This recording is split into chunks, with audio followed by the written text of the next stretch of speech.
Hello, and welcome to Read the Coverage Sports.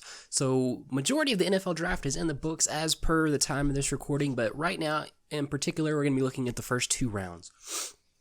We had 4 quarterbacks taken overall in those 1 and 2, and we're really going to go over that right now. So let's go ahead and take a look.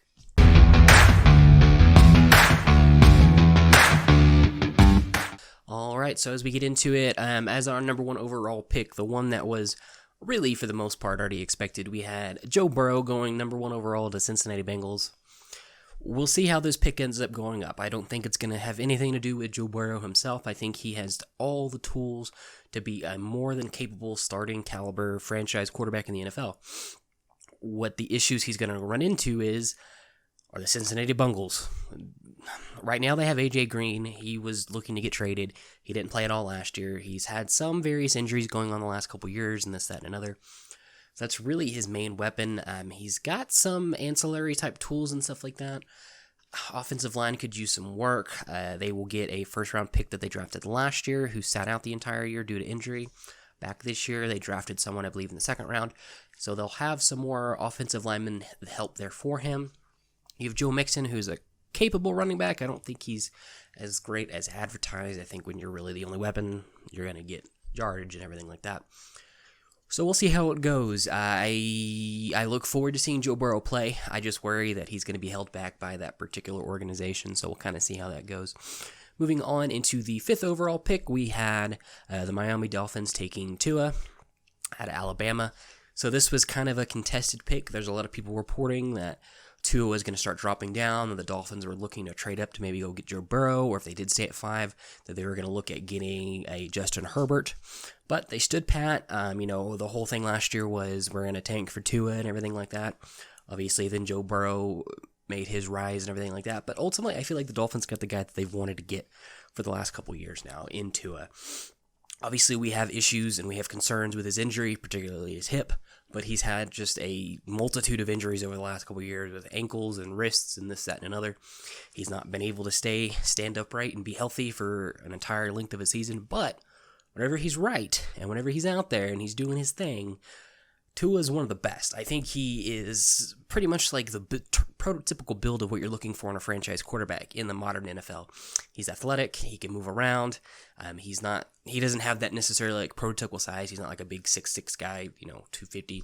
He's a little bit of a smaller guy. We do have the injury issues as we've talked about, but I think this is the pick for Miami. I think this is where they wanted to go all along, where they've wanted to go. I think a lot of the misinformation, everything that was mostly smoke screens, so someone wouldn't try to trade up to take Tua and everything like that. So we'll see. I'm confident that Tua will remain healthy, and the best thing for Tua is that he can hopefully get what's almost pretty much like a medical redshirt year if he gets to sit behind Ryan Fitzpatrick for even at least half the season, if not the entire season, depending on how Fitzmagic goes. So the longer Tua is able to sit, the more confident he's able to get in that hip, the more healthy he's going to be able to get, the more he can get acclimated to the Miami Dolphins system. I'm really, really high on what Brian Flores is doing there in Miami, so I think that's a really great selection. As long as he's able to sit, and as long as he's able to learn and really get more confident and trust more in that hip, I think he'll be in a really great spot there. That's as we talked about in my top 5 list, Joe Burrow and then Tua were the top 2 quarterbacks, like bar none. Everyone else is really far behind those two.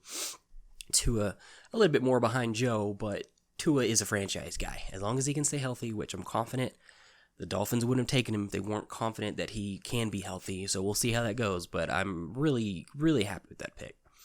And moving on, one pick after that, actually, with the Los Angeles Chargers, we have Justin Herbert. Now, I've been negative, I guess you could say, on Justin Herbert. I don't see him as a first-round talent. I think he has too many flaws in his game.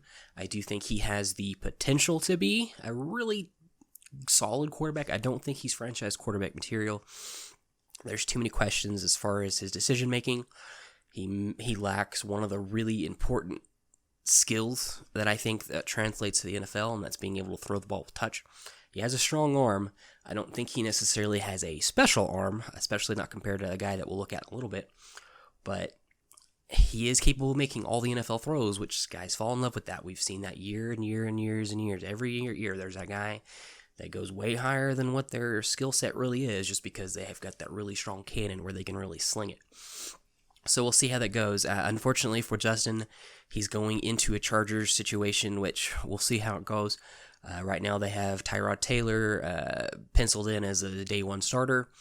How long that lasts, we'll see. Obviously, for a guy like Justin, who needs a lot of work to be done, the longer he's able to sit, the better he'll have an opportunity to be successful in the NFL.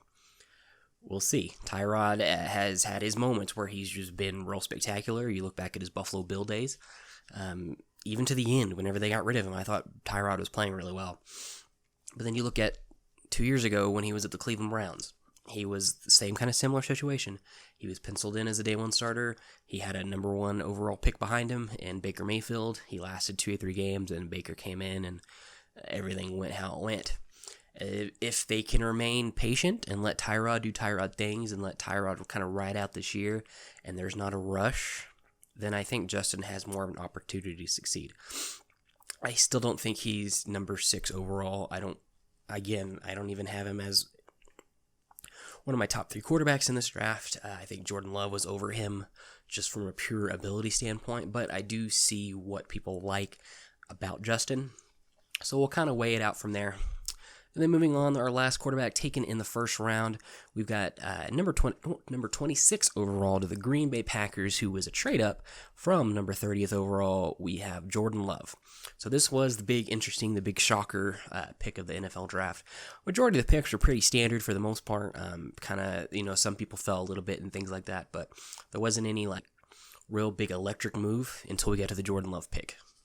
So obviously, with the Green Bay Packers, we've got Aaron Rodgers, who is one of the best quarterbacks to ever actually physically play the game, just from what he's able to do throwing the ball standpoint.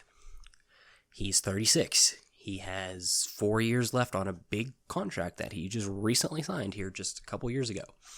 Last year, they were not competitive in that game, but they were 1 game away from the Super Bowl. They lost to the San Francisco 49ers in the championship game. This is a team that is looking to make a step up, and then they go and draft a guy like Jordan Love, which is against the grain kind of a pick. Typically, you expect a team that's there looking to compete, looking to win now, to go get a wide receiver, to go get some defensive linemen, because, the guys from San Francisco are still running free because they can't tackle them. They had no pressure, and they couldn't, stop the run, fill the lanes, anything like that. They were just running all over them, but instead, they went and got Jordan Love. Now, we've seen this before from the Green Bay Packers in particular. 15 years ago, they had a 36-year-old Brett Favre, 36-year-old, fuzzy on his exact age at the time, who was still at the top of his game, the peak of his game. He was still, coming off 3 MVPs, and he had taken them to Super Bowls and this, that, and another. And then they went and they drafted Aaron Rodgers, and Aaron Rodgers got to sit for 3 years and become the Aaron Rodgers that we see now. It's very similar situations, but it's also very different. At the time, Brett was kind of back and forth, wishy-washy on whether he was going to keep playing. He wanted to retire, this, that, and another.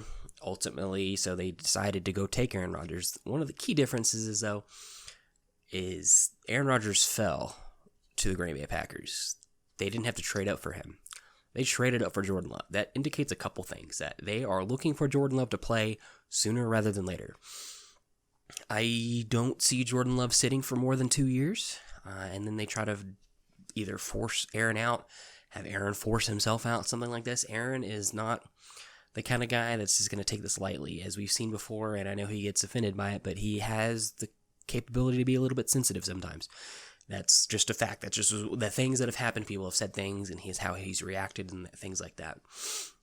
But on the other end of the spectrum, Aaron's been through this. He was Jordan Love at one point.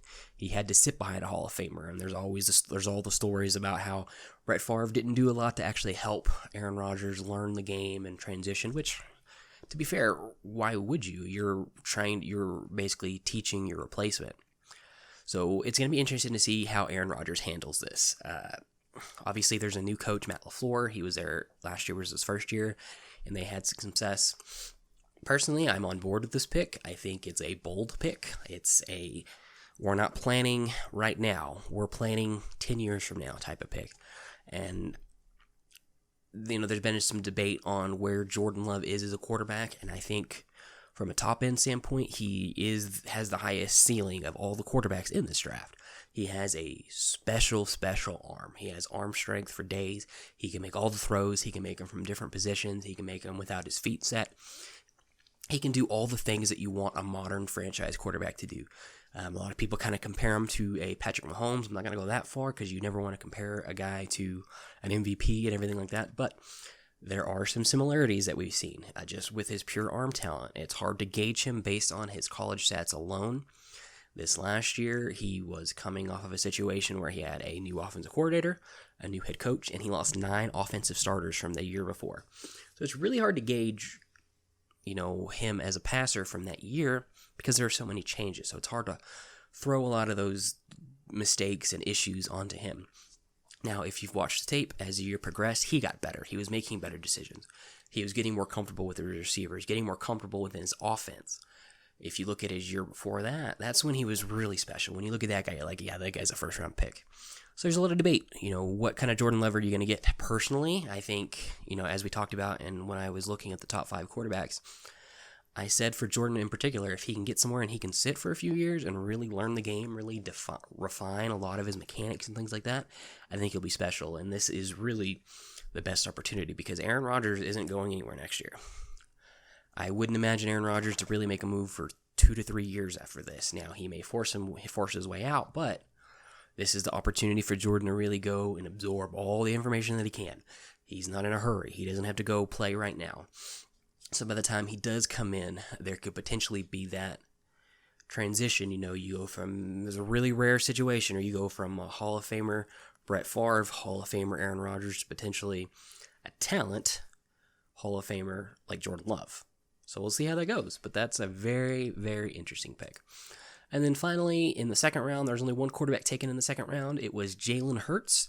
He was taken number 53 overall to the Philadelphia Eagles, which again, this was another really big shocker in the second round for me.